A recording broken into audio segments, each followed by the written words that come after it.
नमस्कार दोस्तों, electrical technician channel में आपका स्वागत है। दोस्तों, आज के इस वीडियो के माध्यम से हम कंप्लीट हाउस वायरिंग करना सीखेंगे, वो भी सोलर पैनल के कनेक्शन के साथ में। तो दोस्तों देखिए, यदि हमें सोलर पैनल के द्वारा कनेक्शन करना है तो हमें चाहिए एक सोलर पैनल। अब यहाँ पे जो हमारा सोलर पैनल है, इसमें से एक सोलर पैनल का वाटेज 250 है और ये आउटपुट में 24 वोल्ट देता है। यानी कि हमारा जो सोलर पैनल है इसका रेटिंग 250 वाट और 24 वोल्ट है। अब यहाँ पे जो हमारे पास सोलर पैनल है, इन सभी सोलर पैनल के पॉजिटिव टर्मिनल को आपस में हम शॉर्ट कर देते हैं कुछ इस प्रकार से।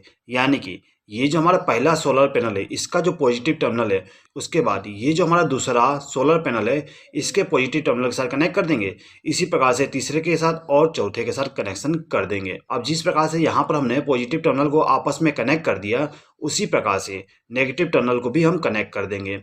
यहाँ पर हमने नेगेटिव टर्मिनल को कनेक्ट कर दिया। अब यहाँ पे हमें क्या करना है कि ये जो हमारा सोलर पैनल है इसके आउटपुट पावर सप्लाई को ले जाके एक एमसीबी में कनेक्ट करना है। यहाँ पे जो हम एमसीबी इस्तेमाल करेंगे वो डीसी एमसीबी होगा। दोस्तों, जो हमारा डीसी एमसीबी होता है उसके ऊपर में आपको पॉजिटिव और नेगेटिव सिंबल मिल जाएगा। जो पॉजिटिव सिंबल होता है उसमें हमें फेस सप्लाई को कनेक्ट करना होता है और जो नेगेटिव सिंबल है उसमें हम नेगेटिव पावर सप्लाई को कनेक्ट करेंगे। यानी कि जो हमारा सोलर पैनल था उसका जो पॉजिटिव पावर सप्लाई है उसको हम ले जाके हमारा जो एमसीबी है उसके पॉजिटिव टर्मिनल पे कनेक्ट कर देंगे और जो नेगेटिव पावर सप्लाई है उसको नेगेटिव टर्मिनल पे कनेक्ट कर देंगे। यहाँ पे जो हमारा चारों सोलर पैनल है इसको हमने पैरेलल में कनेक्ट कर दिए। पैरेलल में कनेक्ट करने से यहाँ पे हमारे पास टोटल 1000 वाट हो जाएगा। यानी कि यहाँ पे जो हम सोलर पैनल का कनेक्शन कर रहे हैं वो 1 किलोवाट के लिए किया जा रहा है। अब ये जो हमारा एमसीबी है इसके आउटपुट टर्मिनल से जो पावर सप्लाई जाएगी वो एक इन्वर्टर के लिए जाएगा और यहाँ पे जो हम इन्वर्टर इस्तेमाल करेंगे वो हाइब्रिड सोलर इन्वर्टर होगा। ठीक है, हाइब्रिड सोलर इन्वर्टर का इस्तेमाल करने से बहुत सारे बेनिफिट हैं, उसके बारे में मैं आपको कभी और बताऊंगा। ठीक है, यहाँ पे हम केवल कनेक्शन को समझ लेते हैं। ठीक है दोस्तों, अब दोस्तों देखिए, ये जो हमारा सोलर इन्वर्टर है इसके पीछे में आपको बहुत सारे वायर और बहुत सारे टर्मिनल मिल जाएंगे कनेक्शन करने के लिए। तो यहाँ पे जो हमारा सोलर इन्वर्टर है इसके पीछे में ये जो हमारा सोलर इन्वर्टर का कनेक्शन है उसको कहाँ पे करेंगे एक बार समझ लीजिए। देखिए, ये जो हमारा सोलर पैनल है इसका जो पॉजिटिव टर्मिनल होता है उसको लाके यहाँ पे जो आप टर्मिनल देख रहे हैं इसका जो पहला टर्मिनल है इस टर्मिनल पे हम पॉजिटिव वायर को कनेक्ट करेंगे और दूसरे टर्मिनल पे नेगेटिव पावर सप्लाई को कनेक्ट करेंगे। ठीक है, तो हम क्या करते हैं कि ये जो हमारा एमसीबी था इसमें जो पॉजिटिव टर्मिनल कनेक्ट थी उसके आउटपुट टर्मिनल से हम क्या करेंगे, पॉजिटिव वायर को कनेक्ट करेंगे और इसको ले जाके हमारा जो सोलर इन्वर्टर है उसके इस टर्मिनल के पॉजिटिव टर्मिनल पे कनेक्ट कर देंगे। यानी कि पहले वाले टर्मिनल पे कनेक्ट कर देंगे। उसके बाद ये जो हमारा नेगेटिव टर्मिनल है इस टर्मिनल से एक वायर को कनेक्ट करेंगे और इसको ले जाके हमारा जो सोलर इन्वर्टर है उसके पीछे में जो ये सेकेंड टर्मिनल है इस पे कनेक्ट कर देंगे। तो यहाँ पे जो हमारा सोलर पैनल का कनेक्शन था वो कंप्लीट हो गया। अब दोस्तों देखिए, हमारे घरों में हम केवल सोलर पैनल का कनेक्शन नहीं कर सकते हैं क्योंकि हमारा जो सोलर पैनल होता है वो केवल दिन में काम करता है, रात के समय ये वोल्टेज को प्रोड्यूस नहीं करता। तो दोस्तों, यदि हमें हमारे घरों में नाइट में पावर सप्लाई को कंज्यूम करना है तो उसके लिए हमें इलेक्ट्रिक पोल की जरूरत पड़ेगी। यानी कि इलेक्ट्रिक पोल से पावर सप्लाई को लेके आना पड़ेगा।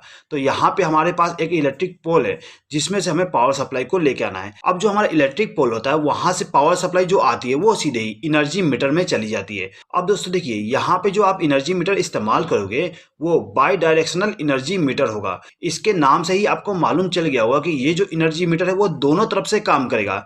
यहाँ पे हम बाई डायरेक्शनल एनर्जी मीटर का इस्तेमाल क्यों करते हैं एक बात समझ लीजिए।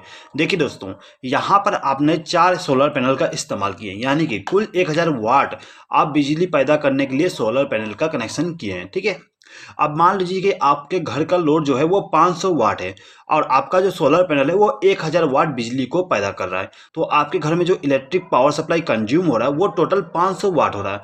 अब यहाँ पे जो आपका इलेक्ट्रिक पावर सप्लाई है वो 500 वाट बच जा रहा है। अब यहाँ पे जो 500 वाट इलेक्ट्रिक पावर सप्लाई बच गया है, ये जो हमारा इन्वर्टर है उसको क्या करता है, रिटर्न में इस इलेक्ट्रिक पोल को दे देता है। यानी कि हम बिजली वाले कंपनी को उधार दे देते हैं। ठीक है, अब रात के समय हमारा जो सोलर पैनल है वो काम नहीं नहीं करता है। उस समय क्या होगा कि हमारा जो इलेक्ट्रिक पोल है वहां से पावर सप्लाई को लेंगे। अब जो हमने पावर सप्लाई उधार में दिए थे उसको हम रिटर्न वापस ले लेंगे, जिससे फायदा ये होगा कि हमारा जो बिजली का बिल है वो नहीं आएगा, यानी कि जो हमने उधार दिए थे वो वापस ले लेंगे नाइट के समय। ठीक है, अब यहाँ पे जो हमारा इलेक्ट्रिक पोल था वहां से हम एक वायर को कनेक्ट करके लाएंगे और उसको ले जाके हमारा जो एनर्जी मीटर है उसके पहले टर्मिनल पे कनेक्ट कर देंगे। अब ये जो हमारा एनर्जी मीटर है इसके दूसरे टर्मिनल पे हम न्यूट्रल पावर सप्लाई को कनेक्ट कर देंगे। ठीक है, अब ये जो हमारा एनर्जी मीटर है इसके आउटपुट टर्मिनल से पावर सप्लाई को ले जाके हमें एक एमसीबी के साथ कनेक्शन करना है। तो हम क्या करेंगे, ये जो हमारा एनर्जी मीटर है इसका जो तीसरा टर्मिनल है वहां से एक वायर को कनेक्ट करेंगे और उसको ले जाके हमारा जो एमसीबी है उसके एक टर्मिनल पे कनेक्ट कर देंगे। अब ये जो हमारा एनर्जी मीटर है इसके चौथे नंबर टर्मिनल से एक वायर को कनेक्ट करेंगे और इसको ले जाके हमारा जो एमसीबी है उसके साथ कनेक्शन कर देंगे। आप दोस्तों यहाँ पे एक चीज़ याद रखिएगा, आपका जो एनर्जी मीटर होता है उसका पहला टर्मिनल फेस के लिए होता है, दूसरा न्यूट्रल के लिए, और आउटपुट पावर सप्लाई में हमें तीसरे नंबर टर्मिनल पे न्यूट्रल पावर सप्लाई मिलता है और चौथे नंबर टर्मिनल पे फेस सप्लाई मिलता है। ठीक है, अब दोस्तों देखिएगा, ये जो हमारा इन्वर्टर है इसके पीछे में आपको 3 केबल दिख रहे हैं। अब तीनों केबल में से ये जो केबल है ये हमारा इनपुट पावर सप्लाई होता है, यानी कि हमारा जो इलेक्ट्रिक पोल से पावर सप्लाई आ रही है उसके साथ इसका कनेक्शन करना होता है। तो ये जो केबल है उसको हम ले जाके इस एमसीबी के साथ कनेक्शन करते हैं। तो यहाँ पे मैं आपको कनेक्शन बता देता हूँ। हमारा जो न्यूट्रल पावर सप्लाई था उसमें से एक बार वो कनेक्ट करूंगा और इसको ले जाके इस केबल के साथ कनेक्ट कर दूंगा। इसी प्रकार से फेस सप्लाई को भी ले जाके इस केबल के साथ कनेक्शन कर दूंगा। तो यहाँ पे हमारा जो सोलर पैनल है उसका भी कनेक्शन हो गया और जो हमारा इलेक्ट्रिक पोल है उसके द्वारा भी कनेक्शन कंप्लीट हो गया है। अब दोस्तों यदि आप चाहें तो यहाँ पे बैटरी का बैकअप भी रख सकते हैं और ना चाहें तो नहीं रख सकते हैं। तो यहाँ पे मैं आपको बैटरी का भी कनेक्शन बता देता हूँ। तो दोस्तों देखिएगा, यदि आप यहाँ पे 4 सोलर पैनल इस्तेमाल करें जो कि 1000 वाट बिजली को पैदा करेगा तो यहाँ पे आपको बैकअप के लिए 4 बैटरी का इस्तेमाल करना पड़ेगा और हर एक बैटरी आपका 150 AH का होगा और बैटरी का वोल्टेज 12 वोल्ट होगा। ठीक है, अब यहाँ पे जो आपके बैटरी है उसका कनेक्शन कैसे करेंगे समझ लीजिए। ये जो आपका बैटरी है, बैटरी का जो नेगेटिव टर्मिनल होता है उसको ले जाके दूसरे बैटरी के पॉजिटिव टर्मिनल के साथ कनेक्ट कर देंगे। जिस प्रकार से यहाँ पे हमने कनेक्शन किए हैं सेम टू सेम इन दो बैटरी के लिए भी कर देंगे। नेगेटिव टर्मिनल को पॉजिटिव टर्मिनल के साथ कनेक्शन कर देंगे, यानी कि एक बैटरी का नेगेटिव टर्मिनल दूसरे बैटरी के पॉजिटिव टर्मिनल के साथ कनेक्शन कर देंगे, जिससे कि ये दोनों बैटरी सीरीज में कनेक्ट हो जाए। अब हमें क्या करना है, ये जो दोनों बैटरी है इनको पैरेलल में कनेक्ट करना है। अब ये जो दोनों हमारे बैटरी हैं इन दोनों बैटरी के पॉजिटिव टर्मिनल को आपस में शॉर्ट कर देंगे, यानी कि इस बैटरी के पॉजिटिव टर्मिनल को इस बैटरी के पॉजिटिव टर्मिनल के साथ कनेक्शन कर देंगे। इसी प्रकार से इन दोनों बैटरी के नेगेटिव टर्मिनल को आपस में शॉर्ट कर देंगे, कुछ इस प्रकार से। अब दोस्तों देखिएगा, ये जो आपका सोलर इन्वर्टर है इसके पीछे में जो केबल दिख रहे हैं रेड वाली और ब्लैक वाली, इन दोनों को आपको बैटरी के साथ कनेक्ट करना होता है। रेड वाले केबल को हम बैटरी के पॉजिटिव टर्मिनल के साथ कनेक्ट करेंगे और ब्लैक वाले को बैटरी के नेगेटिव टर्मिनल के साथ कनेक्ट कर देंगे। तो कुछ इस प्रकार से कनेक्शन कंप्लीट हो जाएगा। तो यहाँ पे जो हमारा सोलर इन्वर्टर था उसको जो इनपुट पावर सप्लाई देना था वो कंप्लीट हो गया है। दोस्तों देखिएगा, यहाँ पे जो हमारा सोलर इन्वर्टर है इसको हमने 3 इनपुट पावर सप्लाई दिए हैं। पहला तो सोलर पैनल के द्वारा, दूसरा ग्रिड पावर सप्लाई के द्वारा, तीसरा बैटरी के द्वारा। ठीक है दोस्तों यहाँ पे जो हमारा सोलर इन्वर्टर था इसको हमने इनपुट पावर सप्लाई दे दिए। अब हमें इससे आउटपुट पावर सप्लाई लेना है।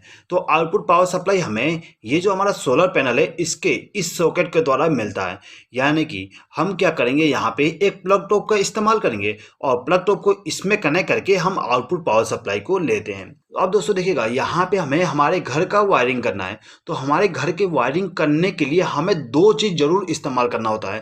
पहला तो एमसीबी और दूसरा आरसीसीबी। दोस्तों आपके घर में जरूर एमसीबी और आरसीसीबी का कनेक्शन करिएगा। एमसीबी क्या करता है, आपको ओवरलोड का प्रोटेक्शन देगा और आरसीसीबी आपको इलेक्ट्रिक पावर सप्लाई के शॉक से बचाता है, यानी कि आपका जो आरसीसीबी है वो आपके लाइफ को सेफ्टी देता है। दोस्तों यदि आप ये नहीं जानते कि किस प्रकार से हमारा जो आरसीसीबी होता है वो हमारे लाइफ को बचाता है, तो प्लीज उसके लिए एक वीडियो बनाया था, उस वीडियो को आप देख लीजिएगा। उस वीडियो का लिंक मैं डिस्क्रिप्शन में दे दिया हूँ, आप वहां पे क्लिक करके देख सकते हैं। ठीक है, चलिए आगे बढ़ते हैं। ये जो हमारा प्लग टॉप है, प्लग टॉप का जो दाहिना पिन होता है उस पिन से हम एक वायर को कनेक्ट करके ले जाएंगे और एमसीबी के साथ कनेक्ट कर देंगे। दोस्तों एक चीज़ हमेशा याद रखिएगा, ये जो हमारा दाहिना पिन होता है उसमें हमें फेज सप्लाई मिलेगा, यानी कि जो हमारा इन्वर्टर है उसका जो ये राइट वाली पिन है इसमें हमें फेज सप्लाई मिलेगा और लेफ्ट वाले पिन पे न्यूट्रल सप्लाई मिलेगा। तो इसी प्रकार से हम यहाँ पे भी कनेक्शन करेंगे। ये जो हमारा प्लग टॉप है इसका जो दाहिना पिन है उसमें हम फेस वायर को कनेक्ट करके ले जाएंगे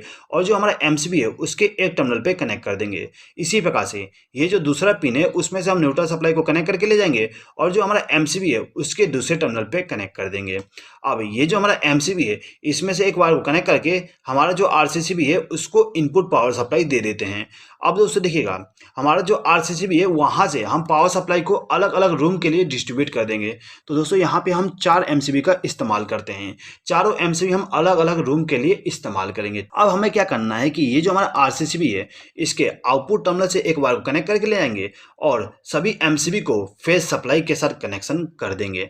अब जो हमारा न्यूट्रल पावर सप्लाई होता है उसको हम एक बस बार के साथ कनेक्ट करते हैं। तो हम क्या करेंगे, ये जो हमारा एमसीबी है इसके न्यूट्रल टर्मिनल से एक वायर को कनेक्ट करके ले जाएंगे और जो हमारा बस बार है उसके एक टर्मिनल पे कनेक्ट कर देंगे। तो दोस्तों देखिएगा, यहाँ पे जो हमारा मेन डिस्ट्रीब्यूशन बोर्ड होता है वहां पे हमने कनेक्शन कर दिए सोलर के पावर सप्लाई के द्वारा। अब दोस्तों देखिएगा, यहाँ से हमें हमारे घर का वायरिंग करना स्टार्ट करना है। तो किस प्रकार से वायरिंग करेंगे देख लीजिए। दोस्तों देखिएगा, यहाँ पे मैंने आपके लिए एक छोटा सा लेआउट बनाया हूँ जिसमें से आप ये देख सकते हो कि ये हमारा रूम नंबर 1 है, ये रूम नंबर 2 और ये हमारा किचन हो गया और ये हमारा वॉशरूम हो गया। ठीक है दोस्तों। अब दोस्तों देखिएगा, ये जो हमारा रूम नंबर 1 है, रूम नंबर 1 में हम एक बल्ब और एक फैन का इस्तेमाल करेंगे। अब ये जो हमारा फैन और बल्ब है इसको कंट्रोल करने के लिए यहाँ पे हम एक स्विच बोर्ड का इस्तेमाल करेंगे और इसी रूम में हम एक पावर सॉकेट का भी इस्तेमाल करेंगे। अब दोस्तों देखिएगा, यहाँ पे जो हमारा रूम नंबर 1 है, रूम नंबर 1 के कनेक्शन के लिए ये जो हमारा पहला एमसीबी है इसका इस्तेमाल करेंगे। तो इसके लिए हम क्या करते हैं, ये जो हमारा एमसीबी है इसके आउटपुट टर्मिनल से एक वायर को कनेक्ट करके ले जाएंगे और जो हमारा स्विच बोर्ड है इसके किसी भी एक स्विच के साथ कनेक्शन कर देंगे। यहाँ पर हमने इस स्विच के साथ कनेक्शन कर दिए। अब यहाँ पे जो हमारे ये दोनों स्विच हैं इन स्विच को भी हम फेज सप्लाई के साथ कनेक्शन कर देंगे। अब दोस्तों देखिएगा, यहाँ पे जो हमारा सॉकेट है इस सॉकेट को कंट्रोल करने के लिए हम इस स्विच का इस्तेमाल करेंगे। तो हम क्या करते हैं, यहाँ पे इस स्विच के आउटपुट टर्मिनल से एक वायर को कनेक्ट करेंगे और इसको ले जाके हमारा जो सॉकेट है उसके दाहिने वाले पिन के साथ कनेक्शन कर देंगे। उसके बाद में ये जो हमारा बल्ब है इस बल्ब के कनेक्शन के लिए हम इस स्विच का इस्तेमाल करेंगे। तो इसके लिए हम क्या करेंगे, ये जो हमारा स्विच है इसके आउटपुट टर्मिनल से एक वायर को कनेक्ट करके ले जाएंगे और इस बल्ब को फेज सप्लाई दे देंगे। इसी प्रकार से ये जो हमारा फैन है इसके कनेक्शन के लिए हम इस स्विच का इस्तेमाल करते हैं। अब दोस्तों देखिएगा, यहाँ पे जो हम पावर सप्लाई देंगे डायरेक्ट नहीं देंगे, इसके बीच में हम रेगुलेटर का भी इस्तेमाल करेंगे। तो ये जो हमारा रेगुलेटर है इसको इनपुट पावर सप्लाई देने के लिए ये जो हमारा स्विच है इसके आउटपुट टर्मिनल से कनेक्शन कर देंगे। अब ये जो हमारा रेगुलेटर है इसके आउटपुट टर्मिनल से एक वायर को कनेक्ट करके ले जाएंगे और जो हमारा फैन है उसको फेज सप्लाई दे देंगे। दोस्तों यहाँ पे जो हमारा फैन है उसको हमें कैपेसिटर के साथ भी कनेक्शन करना पड़ता है।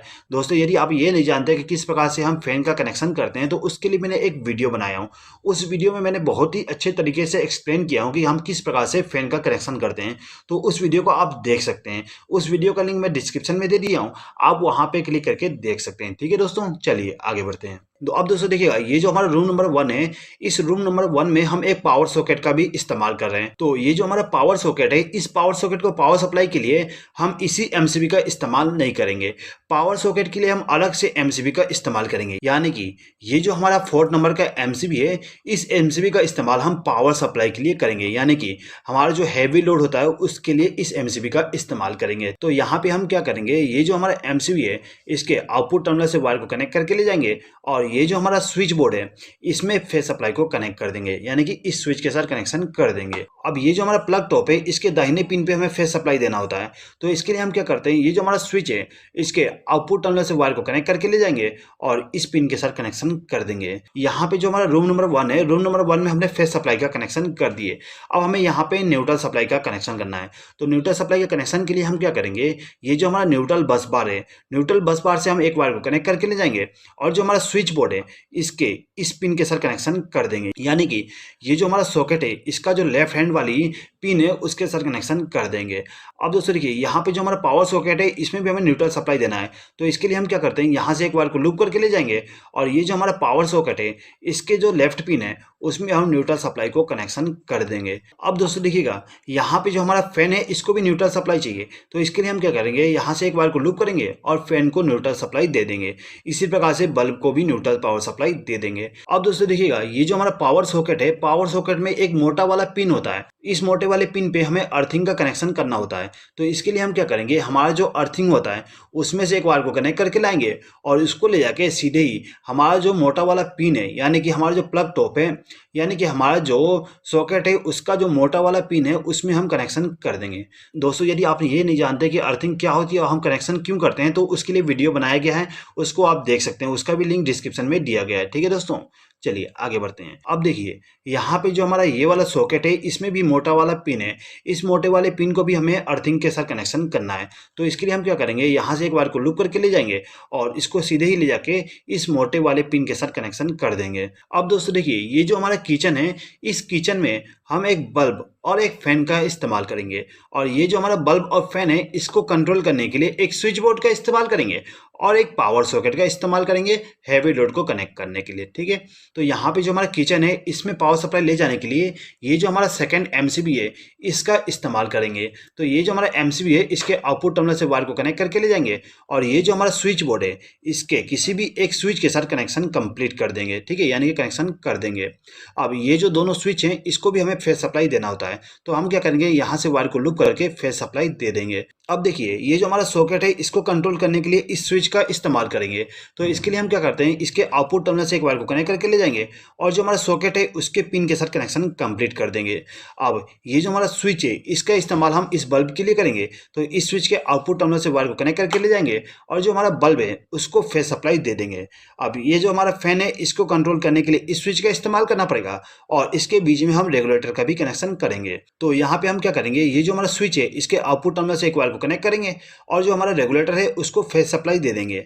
अब ये जो हमारा रेगुलेटर है इसके आउटपुट टर्मिनल से एक वायर को कनेक्ट करके ले जाएंगे और जो हमारा फैन है उसको फेस सप्लाई दे देते हैं। अब दोस्तों देखिएगा ये जो हमारा सॉकेट है इस सॉकेट का जो लेफ्ट हैंड साइड में जो पिन है उस पिन में हमें न्यूट्रल सप्लाई देना होता है। तो इसके लिए हम क्या करेंगे ये जो हमारा बस बार है इस बस बार से एक वायर को कनेक्ट करके ले जाएंगे और इसको ले जाके ये जो हमारा सॉकेट है उसके लेफ्ट वाले पिन के साथ कनेक्शन कंप्लीट कर देंगे, जिससे इस सॉकेट को न्यूट्रल सप्लाई मिल जाए। अब यहाँ पे जो हमारा फैन है उसको भी न्यूट्रल सप्लाई चाहिए, तो हम क्या करेंगे यहाँ से एक वायर को लूप करके ले जाएंगे और जो हमारा फैन है उसको न्यूट्रल सप्लाई दे देंगे। इसी प्रकार से ये जो हमारा बल्ब है इसको भी न्यूट्रल सप्लाई दे देंगे।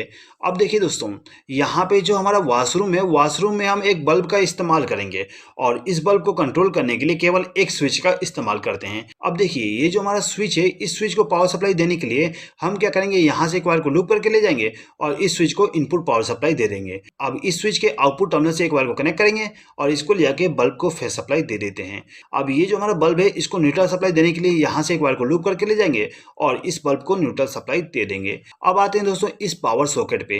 ये जो हमारा पावर सॉकेट है इसको पावर सप्लाई देने के लिए यहाँ से वायर को लूप करके ले जाएंगे और इसको ले जाके सीधे ही स्विच के साथ कनेक्शन कंप्लीट कर देंगे। अब ये जो हमारा स्विच है इसके आउटपुट टर्मिनल से वायर को कनेक्ट करके हमारा जो सॉकेट है उसके दाहिने पिन के साथ कनेक्शन कर देंगे। अब ये जो हमारा सॉकेट है इसको न्यूट्रल सप्लाई भी चाहिए, तो न्यूट्रल सप्लाई देने के लिए यहाँ से एक वायर को लूप करके इस सॉकेट को न्यूट्रल सप्लाई दे देंगे। दोस्तों ये जो हमारा स्विच बोर्ड होता है इसमें हमें अर्थिंग का भी कनेक्शन करना होता है, तो अर्थिंग का कनेक्शन करने के लिए यहाँ से एक वायर को लूप करके ले जाएंगे और जो हमारा स्विच बोर्ड होते हैं उसका जो मोटा पिन है उस पिन के साथ हम कनेक्शन कर देंगे। अब ये जो हमारा पावर सॉकेट है इसको भी हम अर्थिंग के साथ कनेक्शन कर देते हैं। ठीक है दोस्तों, यहाँ पे एक चीज देखिएगा ये जो हमारा सोलर इन्वर्टर है इसको हमें अर्थिंग के साथ भी कनेक्शन करना होता है। तो ये जो हमारा सोलर इन्वर्टर होता है उसको अर्थिंग देने के लिए हम क्या करते हैं जो हमारा अर्थिंग है वहां से एक बार को लूप करके हमारा जो सोलर इन्वर्टर होता है उसके बॉडी के साथ कनेक्शन कर देते हैं। ठीक है, अब देखिए ये जो हमारा रूम नंबर 2 है, रूम नंबर 2 में हम एक फैन और एक बल्ब का उपयोग करेंगे। अब इस बल्ब और फैन को कंट्रोल करने के लिए एक स्विच बोर्ड का इस्तेमाल करेंगे और एक पावर स्विच बोर्ड का भी इस्तेमाल करेंगे। ठीक है, जिस प्रकार से हमने यहाँ पे रूम नंबर 1 का कनेक्शन किए थे सेम टू सेम कनेक्शन हम इस रूम के लिए भी करेंगे। तो एक बात समझ लीजिए ये जो हमारा तीसरा नंबर का MCB है, इसमें से एक वायर को कनेक्ट करके ले जाएंगे और इसको ले जाके हमारा जो स्विच बोर्ड है इसके किसी भी एक स्विच के साथ कनेक्शन कर देंगे। अब इन दोनों स्विच को भी हम फेस सप्लाई कनेक्ट कर देंगे। अब यहाँ पे जो हमारा स्विच बोर्ड है, इस स्विच बोर्ड में जो ये वाला सॉकेट है इसको कंट्रोल करने के लिए इस स्विच का इस्तेमाल किया जा रहा है, तो हम इसका भी कनेक्शन कर देंगे। इस बल्ब को कंट्रोल करने के लिए इस स्विच का इस्तेमाल करेंगे और ये जो हमारा फैन है इसको कंट्रोल करने के लिए इस स्विच का इस्तेमाल करेंगे। इसके बीच में हम एक रेगुलेटर का भी कनेक्शन कर देंगे। यहाँ पे कनेक्शन सेम टू सेम इस रूम नंबर 1 के जैसे होगा, ठीक है। अब यहाँ पे जो हमारा स्विच बोर्ड है इसमें हम न्यूट्रल सप्लाई का कनेक्शन कर देते हैं। इसको न्यूट्रल सप्लाई देने के लिए हमारा जो बस बार है वहाँ से एक वायर को कनेक्ट करके लाएंगे और जो हमारा स्विच बोर्ड है इसका जो ये लेफ्ट वाली पिन है उसमें कनेक्शन कर देंगे, ठीक है। अब यहाँ पे जो हमारा बल्ब और फैन है इसको भी न्यूट्रल सप्लाई देना है, तो हम क्या करते हैं, यहाँ से एक वायर को लूप करके फैन और बल्ब को न्यूट्रल सप्लाई कनेक्ट कर देंगे, ठीक है। अब ये जो हमारा स्विच बोर्ड है इसको भी हम अर्थिंग के साथ कनेक्शन कर देते हैं। अब ये जो हमारा पावर सॉकेट है इसको पावर सप्लाई देने के लिए यहाँ से एक वायर को लूप करके ले जाएंगे और जो हमारा पावर सॉकेट है उसका जो स्विच है उसमें कनेक्शन कर देंगे। अब हम क्या करेंगे, ये जो हमारा स्विच है इसके आउटपुट टर्मिनल से एक वायर को कनेक्ट करके ले जाएंगे और जो हमारा पावर सॉकेट है उसका जो दाहिना पिन है उसमें कनेक्शन कर देंगे। अब ये जो हमारा पावर सॉकेट है इसका जो लेफ्ट हैंड साइड में जो पिन है उसको न्यूट्रल सप्लाई देना होता है, तो उसके लिए हम यहाँ से एक वायर को लूप करके न्यूट्रल सप्लाई दे देंगे। अब ये जो हमारा मोटा वाला पिन है उसको हम अर्थिंग के साथ कनेक्शन कर देंगे। तो दोस्तों यहाँ पे जो हमारा हाउस वायरिंग था वो भी सोलर पैनल के कनेक्शन के साथ में वो कंप्लीट हो गया है। आई होप कि दोस्तों ये वीडियो आपको पसंद आया होगा। दोस्तों यदि आपको ये वीडियो पसंद आया तो प्लीज़ इस वीडियो पर लाइक, शेयर और कमेंट कर दीजिएगा। और यदि आपको इस वीडियो के द्वारा किसी प्रकार का डाउट है तो प्लीज़ कमेंट बॉक्स में कमेंट करके पूछ लीजिएगा। इस वीडियो को देखने के लिए धन्यवाद।